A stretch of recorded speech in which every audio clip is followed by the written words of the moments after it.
السلام علیکم ناظرین، میں محمد ریاض ویژن نیوز چینل کے اسٹوڈیو سے۔ تو آئیے آج ہم آپ سامنے ایک بہت ہی اہم مسئلے پر بات کریں گے۔ مسئلہ یہ ہے کہ لوگ خودکشیاں کر رہے ہیں اور ایک تسلسل کے ساتھ ملک پاکستان میں کر رہے ہیں۔ تو جو لوگ خودکشی کرتے ہیں ان کے لیے قرآن و حدیث کی روشنی میں کیا کیا احکام ہیں وہ بھی ذرا ملاحظہ فرمائیے۔ اور کل جمعہ کے خطبات میں علماء اہل حدیث نے خاص طور پر اس جو لوگ خودکشی کرتے ہیں ان کے متعلق بتایا ہے اور ان کو واضح نصیحت کی ہے کہ وہ خودکشی نہ کریں بلکہ اپنے اللہ کے ساتھ اپنے تعلق کو مضبوط کریں۔ پاکستان میں پی ڈی ایم کی حکومت کے آتے ہی اور آنے کے بعد سے آج تک اس ویڈیو کے بنانے تک دن کی بات کر رہا ہوں کہ اب ملک میں جو معاشی حالات ہیں وہ بہت ہی دل گرو ہو چکے ہیں۔ ہمارا اپنا کاروبار جو 20-25 دن سے ٹھپ پڑا ہوا ہے، ہر روز 100 روپے کا کام آتا ہے۔ 100 روپے میں کیا کریں، گھر بھی نہیں چلتا، باہر بھی نہیں چلتا، لیکن ایک آس لگائے رہتے ہیں کہ اللہ تعالیٰ سے دعا اور التجا کرتے ہیں، اپنی توبہ استغفار کرتے ہیں اور کوشش کرتے ہیں کہ اللہ تعالیٰ ہمیں اپنی جناب سے کو بہتر رزق عطا فرما دے۔ جیسے موسیٰ علیہ السلام فرماتے تھے رب انی لیما انزلت علی من خیر فقیر، کہ اے اللہ مجھے رزق دے، بے شک تو رزق دینے پر قادر ہے۔ تو ناظرین کرام، حضرت انس رضی اللہ عنہ فرماتے ہیں کہ ایک دفعہ نبی کریم صلی اللہ علیہ وسلم ابو بکر، عمر بن خطاب اور عثمان بن عفان احد پہاڑ پر تھے۔ فرجا فابہم، احد پہاڑ نے حرکت کی۔ رسول اللہ صلی اللہ علیہ وسلم فرمایا اسبت احد، احد پہاڑ ساکن ہو جا، ٹھہر جا، فإنما علیک نبی و صدیق و شہیدان، اس وقت تیرے اوپر ایک اللہ کا نبی ہے، ایک صدیق ہے اور 2 شہید ہیں۔ یہ صحیح بخاری کتاب المناقب باب قول النبی لو کنت متخذا خلیلا، حدیث نمبر 3675 نمبر ہے۔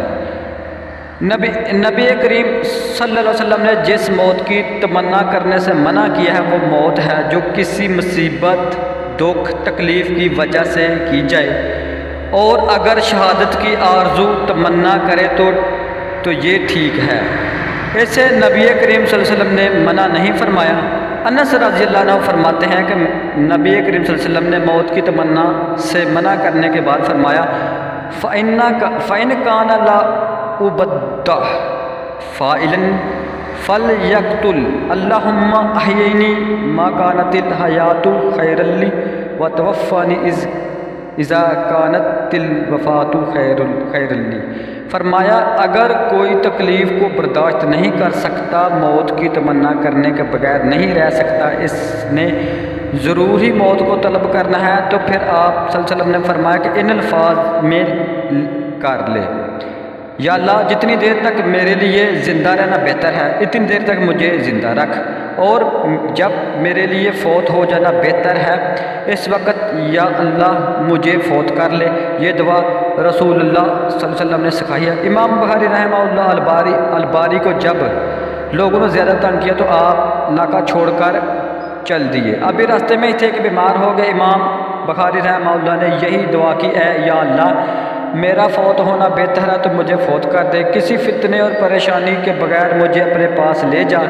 اللہ تعالیٰ نے آپ کو فوت کر لیا۔ یہ بات بھی یاد رکھنا چاہیے کہ اگر موت کی تمنا ضرور ہی کرنا ہے تو پھر اسلام پر موت کی تمنا کرے۔ انبیاء کرام اور نیک کی دعاؤں میں اسی چیز کا تذکرہ ملتا ہے۔ توفنا مسلمین، یا اللہ مسلمان ہونے کی حالت میں ہمیں فوت کر، توفانی مسلماً والحقنی بالصالحین، یا اللہ مجھے مسلمان ہونے کی حالت میں فوت کر اور نیکوں کے ساتھ مجھے ملا دے۔ وَتَوَفَّنَا مَعَ الْأَبْرَارِ، یا اللہ ہمیں نیکوں کے ساتھ فوت کر۔ جنازہ کی دعا میں بھی یہ دعا کی جاتی ہے، اللہم من احییتہ منا فاحیی علی الاسلام ومن توفیتہ منا فتوفہ علی الایمان، یا اللہ تو جن کو ہم میں سے زندہ رکھے ان کو دین اسلام پر زندہ رکھ، اور جن کو ہم میں سے فوت کرے یا موت آئے ان کو ایمان پر فوت کر، ان کا خاتمہ ایمان پر ہو۔ دلیلیں صورت احراف آیت نمبر 126، صورت یوسف آیت نمبر 101، صورت آل عمران آیت نمبر 193، صحیح بخاری کتاب الجنائز باب ما یقول فی الصلاۃ علی المیت حدیث نمبر 1024، صحیح بخاری کتاب القدر باب اللیل بالخواتم حدیث نمبر 6607۔ کیونکہ اعتبار خاتمے کا ہے، رسول اللہ صلی اللہ علیہ وسلم فرماتا ہے کہ انما الاعمال بالخواتم، اعمال خاتمے کے ساتھ ہیں، اگر اس کا خاتمہ نیکیوں پر ہوا تو وہ کامیاب، اور اگر خاتمہ کفر و شرک پر اور برائی اور بے حیائی پر ہوا تو وہ ناکام ہے۔ لہذا جس نے موت کی تمنا ضرور ہی کرنی ہے وہ ان الفاظ میں کرے، اللہم احینی مکانت الحیات خیر لی وتوفنی اذ کانت الوفات خیر لی۔ صحابہ کرام رضوان اللہ علیہ اجمعین پر بیماری جتنی بھی شدت اختیار کر جاتی وہ جلدی سے موت کی تمنا نہیں کرتے تھے، اگر کوئی کرتا بھی تو اس انداز سے کرتا جو رسول اللہ صلی اللہ علیہ وسلم نے انداز بتایا ہے۔ مسند احمد میں ہے، حارثہ بن مضرب رحمہ اللہ فرماتے کہ میں رسول اللہ صلی اللہ علیہ وسلم کے صحابی خباب رضی اللہ عنہ کی بیمار پرسی کے لیے گیا، انہوں نے 7 داغ لگوائے۔ داغ کا مطلب یہ ہوتا ہے کہ لوہے کو گرم کر کے تکلیف والی جگہ پر چپا دیا جائے، بڑا سخت علاج ہے، شریعت نے اس کو ناپسند نہیں کیا، البتہ بے وقت ضرورت اجازت دی ہے، جائز تو ہے لیکن اعلیٰ علاج نہیں سمجھا گیا۔ اس کی مثال چھوٹی سی ہے کہ اگر کسی جانور کی پوچھ کٹ جائے، بھینس کی، گائے کی، گدھی کی، تو اس کو لوہے کو خوب گرم کر کے اس کی پوچھ کے ساتھ اس کو ڈمتے ہیں، اس پر جیسے اس سے ڈما جاتا ہے تو وہ خون جو ہے مسڑ کے اس کے کھریڑا آ جاتا ہے، جس کی وجہ سے خون بند ہونا چلو زخم بھی نہیں ہوتا، جلدی چھوٹ جاتا ہے۔ حارثہ بن مضرب رحمہ اللہ کہتے ہیں کہ میں نے خباب رضی اللہ عنہ کی بیمار پرسی کی تو وہ کہنے لگے لولا ان رسول اللہ صلی اللہ علیہ وسلم قال لا یتمنین احدکم الموت لا تمنیت، رسول اللہ صلی اللہ علیہ وسلم نے موت کی خواہش اور آرزو کرنے سے منع کیا ہے، رسول اللہ صلی اللہ علیہ وسلم نے موت کی خواہش اور آرزو کرنے سے منع کیا ہوتا تو میں ضرور موت مانگتا اور موت کی خواہش کرتا، اب میں موت کی تمنا نہیں کرتا کیونکہ رسول اللہ صلی اللہ علیہ وسلم نے منع کر دیا۔ پھر خباب رضی اللہ عنہ فرمانے لگے کہ ایک وقت تھا جب میرے پاس 1 درہم بھی نہیں ہوتا تھا، اب میرے گھر کے ایک کونے میں 40,000 دینار ہے۔ خباب رضی اللہ عنہ نے اپنی پرانی حالت کو یاد رکھا۔ حارث بن مضرب رحمہ اللہ بیان کرتے ہیں کہ ہم باتیں کر رہے تھے کہ کوئی کفن کا کپڑا لے آئے، اور اس نے کہا کہ اس کپڑے میں ہم نے آپ کو کفن دینا ہے۔ خباب رضی اللہ عنہ اپنے کفن کو دے کر رونے لگے اور فرمانے لگے ہمارے بھائی حمزہ بن عبد المطلب غزوہ احد میں شہید ہو گئے، ان کو کفنانے کے لیے کوئی کپڑا نہیں تھا، ایک داری دار چادر ملی، وہ بھی چھوٹی تھی، اگر سر ڈانپتے تو پاؤں ننگے ہو جاتے، اور اگر پاؤں ڈانپتے تو سر ننگا ہو جاتا۔ پھر ہم نے چادر سے ڈھانپ دیا اور پاؤں پر گھاس رکھ دی، اور میری حالت اب یہ ہے کہ میرے پاس رقم بھی بڑی موجود ہے اور کفن بھی میرا اعلیٰ موجود ہے۔ مسند احمد حدیث نمبر 2056۔ کہنے کا مطلب ہے کہ اسی طرح عبد الرحمن بن عوف رضی اللہ عنہ کا واقعہ بھی اسی طرح کا کہ صحیح بخاری میں ہے کہ انہوں نے روزہ رکھا، افطاری کا وقت قریب آیا تو خادم نے افطاری کا سامان پیش کیا، سامان بہت اچھا تھا، افطاری کا سامان دے کر رونا شروع کر دیا، اتنا روئے کہ روزہ کھولنا بھی یاد نہ رہا۔ پھر فرمانے لگے مصعب بن عمیر شہید ہو گئے اور ان کو کفنانے کے لیے کوئی کپڑا نہیں ملتا تھا، ایک کپڑا ملا وہ بھی چھوٹا تھا، سر ڈانپتے تو پاؤں ننگے ہو جاتے، پاؤں ڈانپتے تو سر ننگا ہو جاتا۔ رسول اللہ صلی اللہ علیہ وسلم نے سے پوچھا، آپ صلی اللہ علیہ وسلم نے فرمایا چادر سے سر ڈانپ دو اور پاؤں پر گھاس رکھ دو۔ عبد الرحمن بن عوف رضی اللہ فرماتے ہیں کہ اب میرے پاس کتنی دولت ہے، مجھے خطرہ لاحق ہو گیا کہ اللہ تعالیٰ ہمارے مال کا بدلہ میں دنیا میں ہی دے رہا ہے اور آخرت میں بھی ہمیں کچھ نہ ملے، اس خطرے کی وجہ سے رو رہے ہیں۔ گزارش کرنے کا مقصد یہ ہے کہ صحابہ کرام رضی اللہ اپنی پہلی حالت کو یاد رکھتے تھے۔ جو ناظرین کرام، یہ جو لوگ آج کل پورے پاکستان نے ایک ٹرینڈ بنا لیا ہے کہ بل زیادہ آگے ہیں بجلی کے اور خودکشی کرنے لگے ہیں۔ اچھا ان سے یہ سوال ہے، یہ جو لوگ خودکشی کر رہے ہیں، ابھی ایک عورت ڈسکا میں اس نے بھی خودکشی کرنے کی کوشش کی لیکن ریسکیو 112 اور پنجاب پولیس کے جوانوں اس کو بچا لیا۔ اسی طرح ادھر ہمارے باگوال میں بھی کالے بندے نے کر دیا ہے، خودکشی کی ہے۔ کہنے کا مقصد ہے اگر خودکشی کرنے سے اگر بجلی کا بل ختم ہو جاتا ہے تو پورے پاکستان کو چاہیے کہ وہ خودکشی کر لے۔ اگر خودکشیاں کرنے سے بجلی کے بل ختم نہیں ہوتے تو خدا را خودکشی نہ کریں، آپ خودکشی کریں، آپ جو مرضی کریں، حکومت وقت پر اس کا کوئی اثر نہیں ہے۔ وہ انہوں نے IMF کے ساتھ معاہدے کیے ہوئے ہیں، اس معاہدے میں عمران خان بھی شریک ہے، نواز شریف تو پہلے سے موجود ہے، اس کا بیٹا بھی ان کی کمپنیوں کا ایک وہ کہہ رہے ہیں کہ پارٹنر ہے یاہو کا۔ تو اسی طرح آفس زرداری صاحب ہے، وہ بھی ان کے ہی ہم نشین ہیں۔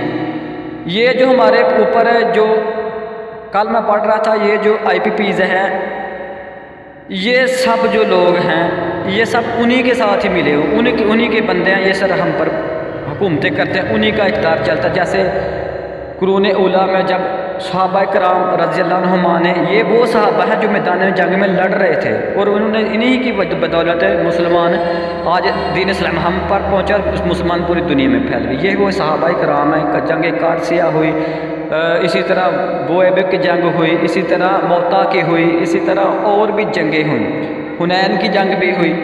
تو کہنے کا مقصد یہ ہے، گزارش کرنے کا مقصد یہ ہے کہ خدا را حرام موت نہ مریں، جس طرح آپ ادھر مرتے ہیں روزے محشر بھی آپ نے اسی طرح ہی مرنا ہے، اور پتہ نہیں اللہ تعالیٰ نے آپ کو دن میں کتنی بار موت دینی ہے، یہ اللہ جانتا ہے۔ اس لیے اگر تو آپ اس چیز کا اقرار کرتے ہیں کہ اشہد ان لا الہ الا اللہ وحدہ لا شریک لہ واشہد ان محمدا عبدہ ورسولہ، اس چیز کا اقرار کرتے ہیں اور اس پر ایمان رکھتے ہیں کہ لا الہ الا اللہ محمد رسول اللہ، اس پر ایمان رکھتے ہیں، اس کا اقرار کرتے ہیں اور محمد صلی اللہ علیہ وسلم کو اپنا آخری نبی مانتے ہیں، اپنا رہبر و رہنما مانتے ہیں، تو خدا را ان کی بات پر عمل کریں اور خودکشیاں نہ کریں۔ اگر خودکشی کرنے سے بجلی کے بل ختم ہو جاتے ہیں تو پھر تو پورے پاکستان کو یہ ٹرینڈ چلانا چاہیے، لیکن اس کے یہ خودکشیاں کرنا اس کا حل نہیں۔ تو خدا را اگر آپ کو کوئی مسئلہ پیش آتا ہے تو آپ کے پاکستان میں بہت ساری ایسی تنظیمیں ہیں جو کام کر رہی ہیں فلاح کا، ان سے رابطہ کریں۔ سیالکوٹ میں انجمن مغلاں ویلفیئر ہے، شہباز مغل ان کے سرپرست ہیں۔ اسی طرح پنجاب پولیس نے بھی انہوں نے کہا کہ اگر کوئی خودکشی کرنا چاہتا ہے تو خودکشی کرنے سے پہلے 15 پر کال کرے، ہمیں اطلاع دے، ہم سے جتنی بھی مدد ہو سکتی ہے ہم اس کی مدد کریں گے۔ یہ مختلف SHOs کا پیغام ہے، پاکستان آرمی کی طرف سے کسی کو کوئی پیغام نہیں ملا۔ اسی طرح اور بھی خیراتی ادارے ہیں، ادیب فاؤنڈیشن ہے اور ایوان ویلفیئر ہے، اسی طرح الخدمت فاؤنڈیشن ہے، جماعت اسلامی ہے، اسی طرح بہت زیادہ تنظیمیں ہیں جو کام کر رہے ہیں۔ تو خدا را خودکشیاں نہ کریں، حرام موت نہ مریں۔ اگر آپ نے ادھر بجلی کے پول سے لگ کر یا اس کی لیمن کے کرنٹ سے لگ کر آپ نے جان دینی ہے تو آپ خدا را کسی اچھے اللہ تعالیٰ سے دعا کرے جو نبی صلی اللہ علیہ وسلم نے فرمایا کہ اے اللہ جب تک میری زندگی ہے ایمان والی مجھے زندہ رکھ، اور جب میری زندگی میں کوئی خرابی ہے، میرا وقت برا نہ تو مجھے اپنی رحمت سے اٹھا لے۔ تو یا پھر وہ شہادت کی دعا کیا کرے، جس طرح نبی کریم صلی اللہ علیہ وسلم نے فرمایا کہ میرا جو رزق ہے وہ میرے نیزے کی انی کے نیچے ہے۔ کہنے کا مقصد یہ ہے، گزارش کرنے کا مقصد ہے کہ خدا را لوگوں کے حالات و واقعات دیکھ کر دل برداشتہ نہیں ہوتا۔ اب تو ہم نے کافی جو اپنے سوشل میڈیا کے واٹس ایپ گروپ کو بھی خیر بات کہہ دی، اب اور جو ہے وہ بھی کہہ رہے ہیں کہ ان نیوز کو نہیں سننا پسند کرتے۔ تو ہمارے حالات بھی اسی ہیں، ہم لوور کلاس سے تعلق رکھتے ہیں، ہمارا کوئی اتنا زیادہ کاروبار نہیں ہے۔ پچھلے 25 دن سے ہمارا کاروبار بند ہے، 100 روپیہ 150 روپے سیل ہو رہی ہے، 310 روپے کا پٹرول ہے، 230 روپے کی چینی ہے، 650 سے اوپر گھی ہے، چول جو 540-50 گھی ہے، 170-80 روپے آٹا مل رہا ہے۔ اور اللہ کے بندو یہی مشکل حالات ہوتے ہیں۔ صحابہ کرام جب ان پر یہ ایسے حالات آتے تھے تو وہ لا حول ولا قوت الا باللہ کا ذکر کرتے تھے۔ جنگ قادسیہ میں بھی یہی تھا، جنگ حنین کے موقع پر بھی یہی ذکر تھا، اور اسی طرح اور بھی ایسے مواقع تھے جن پر نبی کریم صلی اللہ علیہ وسلم اور صحابہ کرام ان اذکار کا ذکر کیا کرتے تھے۔ تو اسی طرح استغفر اللہ ہے۔ اور آئندہ جو الیکشن آنے والے ہیں، ابل تو امید نہیں، اگر آ جائیں تو آپ نے گزارش یہ ہے کہ جن لوگوں نے یہ جو آئی پی پیز ہیں ان کو ذرا دھیان میں رکھیے گا اور اس بندے کو ووٹ کیجیے گا جو ہمارے ذہنوں پر نمک پاشی نہ کرے بلکہ مرہم رکھے۔ تو کہنے کا مقصد ہے، گزارش کرنے کا مقصد ہے، خدا را آپ خودکشیاں نہ کریں، آپ کو اللہ اور رسول کا واسطہ، نبی کریم صلی اللہ علیہ وسلم کی احادیث کا واسطہ آپ شہادت کی تمنا کی دعا کر لیا کریں، اور جو نبی کریم صلی اللہ علیہ وسلم نے صحابہ کرام کو بتائی ہے دعا وہ کر لیا کریں۔ نماز جنازہ میں بھی ہم نے شعر بتایا ہے آپ کو، وہ دعا کر لیا کریں، تو خودکشیاں نہ کریں۔ اس پیغام کو دوسروں تک ضرور پہنچائیں تاکہ کسی کا فائدہ ہو سکے۔ یہ نہیں کہ آپ نے ہم سے بات سن لی اور اپنے تک ہی محدود رکھیں۔ تو دل بڑا پریشان تھا، اس لیے اس میسج کو آپ کے ساتھ شیئر کیا ہے۔ اور اگر کسی بندے کو ہماری کوئی بات ناگوار گزری ہو تو ہم اس سے اللہ کے لیے معافی مانگتے ہیں، اور اگر کوئی الفاظ کا اتار چڑھاؤ ہو گیا ہو تو اس کے لیے بھی معافی مانگتے ہیں۔ اللہ ہم سب کو اپنی حفظ ایمان میں رکھے اور شریر لوگوں کے شر سے محفوظ رکھے، حسد کرنے والوں کے حسد سے محفوظ رکھے، اور جو لوگ ہم پر ظلم کرتے ہیں اللہم لا تسلط علینا بذنوبنا من لا یخافک فینا یرحمنا۔ تو ہمیں اللہ ان لوگوں سے محفوظ رکھے۔ اللہم نعوذ فی نحور من شرورہم، اللہم استوراتنا ومن رواتنا، اللہ ان ظالم لوگوں کی شرارتوں سے ہمیں محفوظ رکھے۔ آمین ثم آمین۔ اپنے اس پیغام کو دوسروں تک ضرور شیئر کیجئے گا، خودکشی نہ کیجئے گا، خودکشی حرام ہے اور اس کا ٹھکانہ جہنم ہے۔ تو جنت میں جانے کے لیے دعا کریں، جہنم میں جانے سے پرہیز کریں۔